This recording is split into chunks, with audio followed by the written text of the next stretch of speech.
Welcome to this first hands-on try it tutorial. We're going to be looking at a categorical data set. Let's go and get started. The data set that we're looking at is from UC Davis enrollment. So we're looking at the trends in the student enrollment at UC Davis. We're going to get this data from the Student Research and Information group right here on campus. So these people are tracking you. These people are tracking all sorts of information about the UC Davis student body. There's graduation rates, there's athletic information.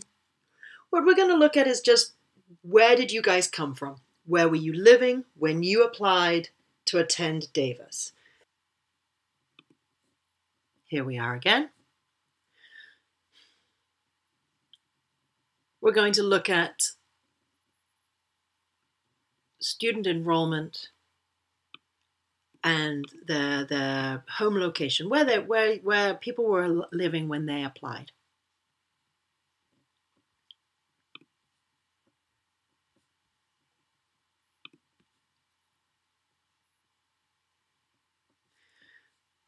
So they are returning us this information from the counts of how many students who enrolled in fall of 2011 were from California, were from other states in America, were from outside USA, unknown, and then the total. So the raw data for this is already summarized.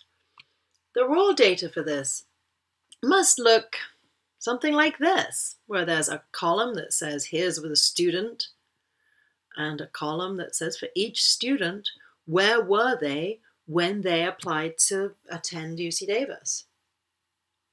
So how many variables are we looking at the moment? Yeah, just the one. We've got every person has one characteristic, one variable, one piece of information where they lived when they applied to go to UC Davis. What might we call this? What's the label for this variable?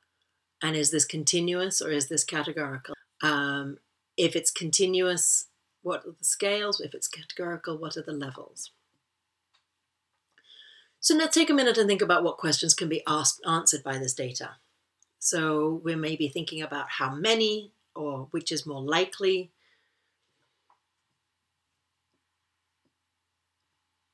So we might ask how many people come from California, how many people come from outside of America, which is more likely to be a Californian resident or to not be a Californian resident. Now, with just one variable, there isn't a whole lot we can do with it. In fact, Sari has already displayed this in this stacked column chart where they're showing that the big orange section is from California and then the other states in the outside USA.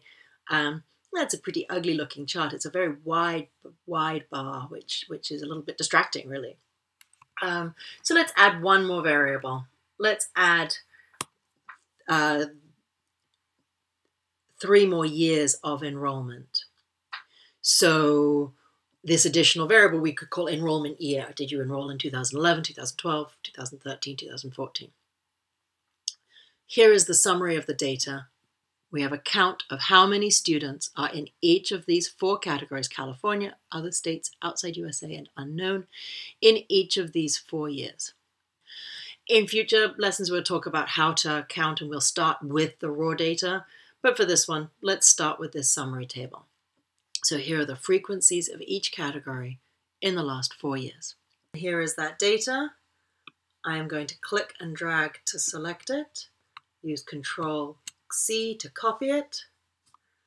And I'm going to dump it into an Excel spreadsheet. So I have Excel open. Here's a brand new workbook. Control-V to paste it. And there's my beginning data. Right away, I'm going to make a copy of it. I always like to preserve my raw data and have that easily accessible, easy to go back to. Good habit. I'm going to add an additional sheet Down here at the bottom, you can see that on the Mac, you just got one sheet and then the plus, the Insert Sheet tab. I think on Windows, you start with 3 sheets down there, so you can just click onto sheet 2 or click to Insert tab. And I did Control V to paste that again. I'm going to label my sheets. At the moment, they're exactly the same. I can click between them. Double click on the sheet 1, and I'm going to call this the raw data. Double click on sheet 2, and I'm going to call this visualization. So that's a good habit to get into.